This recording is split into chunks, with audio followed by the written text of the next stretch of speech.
তো খুবই খিদে লেগেছে, এখন আমি কি করব? আমার তো খুবই খিদে লেগেছে। আমি জানি এখানে নাকি একটা গম ক্ষেত আছে, সেই গম ক্ষেত থেকে কিছু যদি আমি গম খেতে পারতাম তাহলে তো আমার অনেক ভালো হতো। কিন্তু গম ক্ষেত তো আমি দেখছি না। গম ক্ষেতটা কোথায়? এই গম ক্ষেতটা তো এদিকে সামনের দিকে আছিল, কিন্তু গম ক্ষেতটা আমি দেখছি না কেন? এই গম ক্ষেতটা তো আমি পেয়ে গেছি।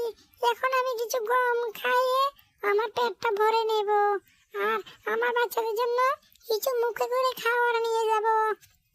এদিকে যদি রামু কাকা যদি দেখে তাহলে তো আমাকে অনেক মারবে। এখন আমি কি করি? রামু কাকা দেখার আগে আমাকে এখান থেকে তাড়াতাড়ি বেরিয়ে যেতে হবে। যদি রামু কাকা দেখে ফেলে তাহলে তো অনেক রাগ করবে। রামু কাকা আসার সময় হয়ে গিয়েছে।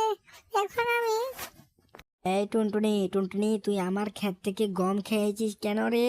কেন রে গম খেয়েছিস? তোকে কে বলেছে গম খেতে? সে কথা একটু বল আমাকে।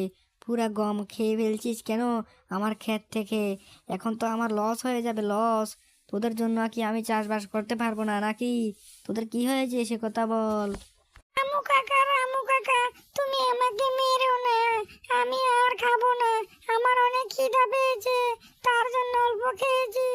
আজকের জন্য আমাকে মাফ করে দাও রামু কাকা, আজকের জন্য আমাকে মাফ করে দাও। আমি আর তোমার ক্ষেত থেকে গম খেবো না। আমাকে আজকের জন্য মাফ করে দাও রামু কাকা। আমার অনেক খিদা পেয়েছে, তার জন্য খেয়েছি।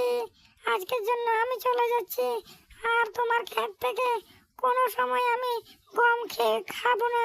তোমাকে আজকে কথা দিয়ে যাচ্ছি রামু কাকা, আজকের জন্য মাফ করে দিও আমাকে।